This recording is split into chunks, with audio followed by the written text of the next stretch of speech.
श्री सीतारामचंद्राभ्या नमः। वाल्मीकि रामायण अयोध्याकांड सर्ग 37 श्लोक 1 से 15। श्रीमद्वाल्मीकीय रामायण। श्रीराम सीता का वल्कलवस्त्र, रानीवास की पीड़ा और गुरु वशिष्ठ का कैकेयी को कठोर उपदेश। सत्यं शिवम सुंदरम श्रीराम।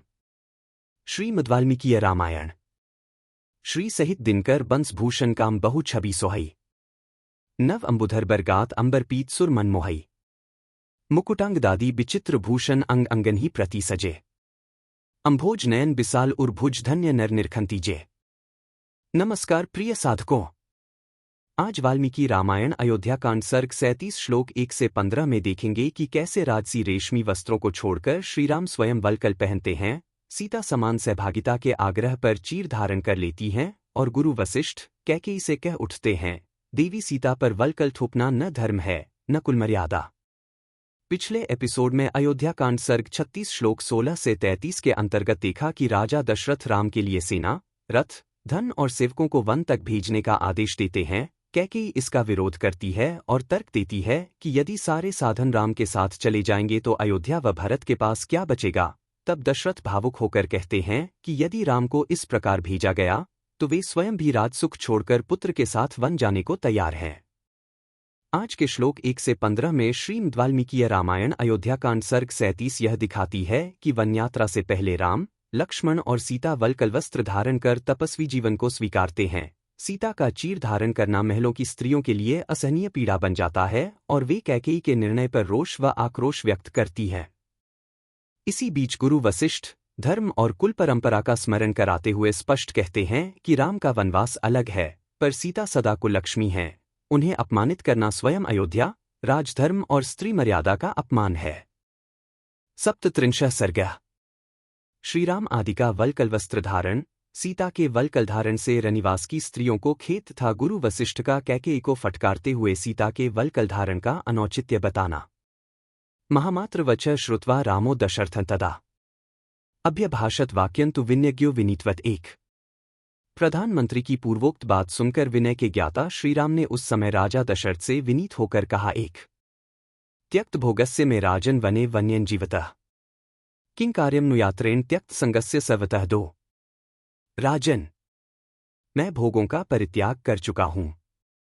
मुझे जंगल के फलमूलों से जीवन निर्वाह करना है। जब मैं सब ओर से आसक्ति छोड़ चुका हूं तब मुझे सेना से क्या प्रयोजन है। दो यो हि दत्वा द्विपश्रेष्ठन कक्ष्याया कुरुते मनः रज्जुस्नहन किं तस्य त्यजतः कुंजरोत्तमम। तीन जो श्रेष्ठ गजराज का दान करके उसके रस्से में मन लगाता है, लोभवश रस्से को रख लेना चाहता है, वह अच्छा नहीं करता, क्योंकि उत्तम हाथी का त्याग करने वाले पुरुष को उसके रस्से में आसक्ति रखने की क्या आवश्यकता है। तीन तथा मम सता श्रेष्ठ किंध्वजिन्या जगतपते सर्वाण्येवानुजानामि चिराण्यवान्यन्तु में। चार सत्पुरुषों में श्रेष्ठ महाराज। इसी तरह मुझे सेना लेकर क्या करना है।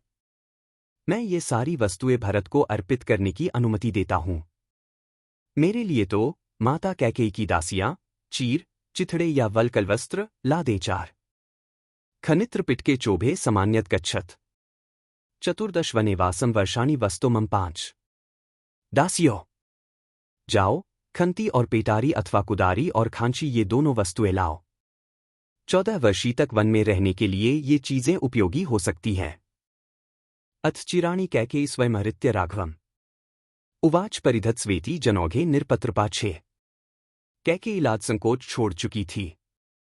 वह स्वयं ही जाकर बहुत सी चीर ले आई और जन समुदाय में श्रीरामचंद्र जी से बोली, लो, पहन लो। 6 सचीरे पुरुष व्याघ्रः कैकेय्याः प्रतिगृह्यते सूक्ष्म वस्त्रम वक्षिप्य मुनिवस्त्राण्यवस्था। 7 पुरुष सिंह श्रीराम ने कैकेयी के हाथ से 2 चीर ले लिए और अपने महीन वस्त्र उतारकर मुनियों के से वस्त्र धारण कर लिए। 7 लक्ष्मणश्चापि तत्रैव विहाय वसने शुभे तापसाच्छादने चैव जग्राह पितुरग्रता। 8 इसी प्रकार लक्ष्मण ने भी अपने पिता के सामने ही दोनों सुंदर वस्त्र उतारकर तपस्वियों के से वल्कल वस्त्र पहन लिए। 8 अथात्म प्रधानार्थन सीता कौशेवासिनी संप्रेक्ष्य चीरन संत्रस्ता पृष्टि वागुरामिव। 9 स व्यपत्रपमाणिव प्रगृह्य च सुदुर्मनाः कैकेय्याः कुश्चीरे ते जानकी शुभलक्षणा। 10 अश्रु संपूर्ण नेत्रा च धर्मज्ञा धर्मदर्शिनी गंधर्वराज प्रतिमं भर्तार्मितं ब्रवीत 11 कथनुचीरं बघ्नन्ति मुन्यो वनवासिनः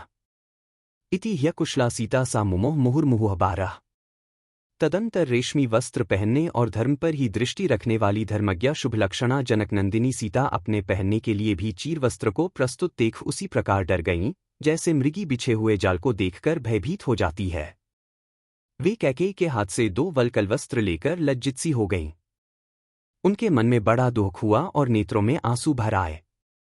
उस समय उन्होंने गंधर्वराज के समान तेजस्वी पति से इस प्रकार पूछा, नाथ, वनवासी मुनिलोग चीर कैसे बांधते हैं? यह कहकर उसे धारण करने में कुशल न होने के कारण सीता बारंबार मोह में पड़ जाती थीं, भूल कर बैठती थीं।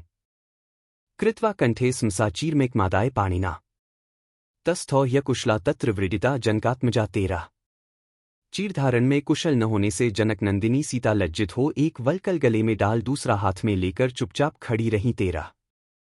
तस्यास्तत्क्षिप्रमागत्य रामो धर्मभृतावरः चीरम बबंध सीतायाः कौशयस्योपरि स्वयं 14।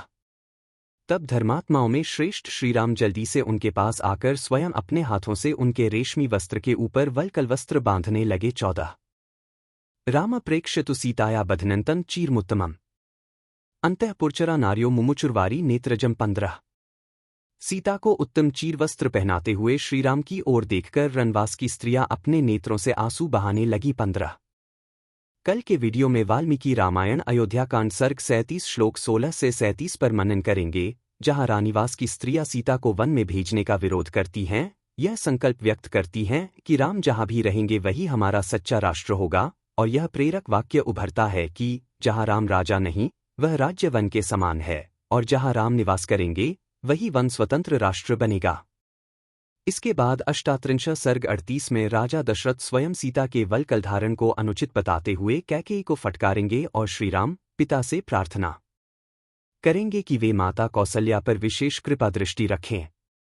यदि वाल्मीकि रामायण अयोध्याकांड सर्ग 37 श्लोक 1 से 15 में श्रीराम सीता का यह त्याग, रानीवास की करुण पुकार और गुरु वशिष्ठ की धर्ममयी फटकार आपके हृदय को स्पर्श कर रही हो, तो इस वीडियो को लाइक कीजिए, राम भक्तों के साथ अवश्य शेयर कीजिए और चैनल को सब्सक्राइब करके बेल आइकन दबाइए, ताकि कल के भाग सर्ग 37 श्लोक 16 से 37 और आगे आने वाले अष्टात्रिंश सर्ग 38 की दिव्य शिक्षाएं भी आप तक निरंतर पहुंचती रहें। बार बार बर मागो हर्षी देहु श्रीरंग पद सरोज अनपाइनी भक्ति सदा सत्संग कथा विसर्जन होत है, सुनो वीर हनुमान। जो जन जंग से आए हैं सो तंग कर ही पयान। बोलो सियावर रामचंद्र जी की जय। राम भक्त हनुमान जी की जय। उमापति महादेव जी की जय। मंगल भवन अमंगलहारी द्रवहु सुतसरथ अजिर बिहारी दीनदयाल बिरिदु संभारी हरहु नाथ मम संकट भारी। जय सिया राम जय जय सिया राम।